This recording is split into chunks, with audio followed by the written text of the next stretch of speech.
Hey y'all, welcome to Maverick Gun Works. Today I want to talk about something that's new on the market fairly recently, the M&P Shield 9mm Plus. All right, we've got a little bit different take on the one that's been around for a while. The Shield's been here for several years, and now that Smith & Wesson has had a chance to operate on this rifle and make improvements, we're going to show you some of the things that they've done to it.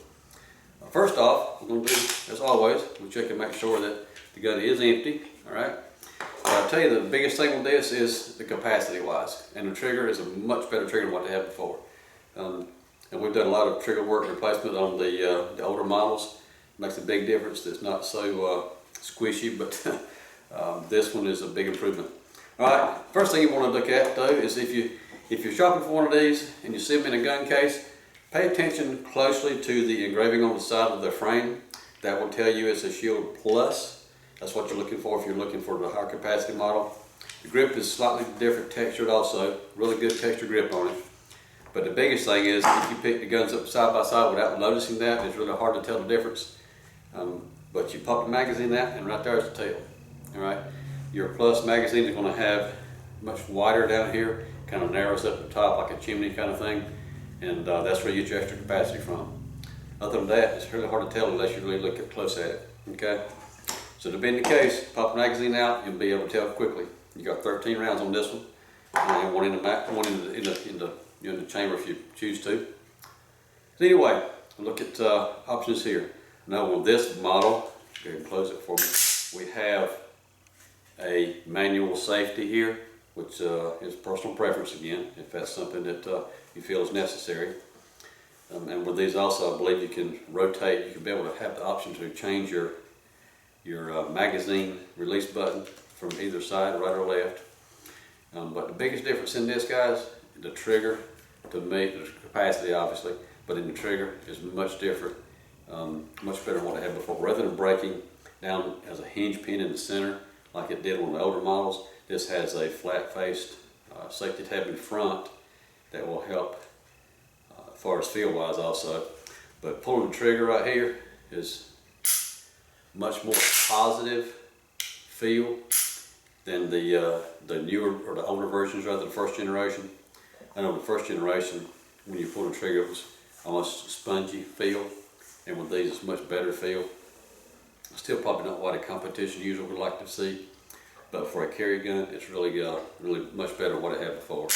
We'll do, since we're talking about that, go ahead and do a pull test on it, give you some idea of what it feels like, as to how much effort it takes to break the trigger back. And let's see what we got here. Straight back. 5 pounds. That's pretty good actually. That's really good, I think, for that type of gun to start with. And I can tell you when we break it, we got it trigger broken back. Cock it here and see what our reset. Yeah, reset is pretty short too for a gun like that. Not bad. I'm impressed actually. That's pretty good for this kind of gun. But I will tell you some of the other features of this versus competitors in the market. We do not have a rail in the front. This would need, if you wanted to put a laser or flashlight on it, you'd have to have one molded for this particular frame. And as of right now, they do not offer a slide cut for a red dot optic on top of it.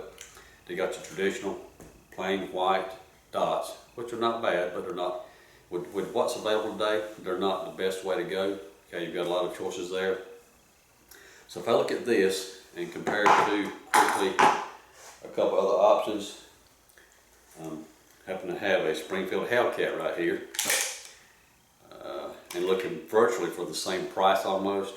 The Hellcat's got, again, a 13 round magazine, very similar. This was come out before the Shield did, but because of the options of the Hellcat, you've got included from the factory tritium sight on the front, very bright white notch in the back, and with this one we have the option for a optic plate that can be removed. So if you look at the guns side by side physically, and I compare them footprint here on top of each other, they are really close to the same thing. Okay. Yeah, actually almost identical. I think that the shield is slightly longer on the top of the slide. If I look at that versus, again, let's take a look at a different competitor. The C365 XL, this version is. All right. And with the XL, take the mag out. This is your smaller mag. You've got, what is that? Oh, that's 12 rounds. All right, that's 12 plus 1. So that's another possibility for a simpler product. But with this one, SIG offers also an optic ready slide for this version. And here we already have an optic on it, the Romeo sight, already on that one. And even with that, you still have the fiber optic, or rather tritium, sight on the front of this one, where the shield's not offering that. So I think that personally it's much better improvement of what MMP was available earlier, but there's still some way to go. I believe for the price range of this, they could do a little bit better as far as options on it. We'll see how that works out. Hopefully they'll listen to the market and let the market dictate what's available soon. They should have hopefully a slide cut available as an option, and maybe even some different sights. But anyhow, looking at it overall, it's a really good feel. It feels really nice in your hand. It's a good texture grip on it.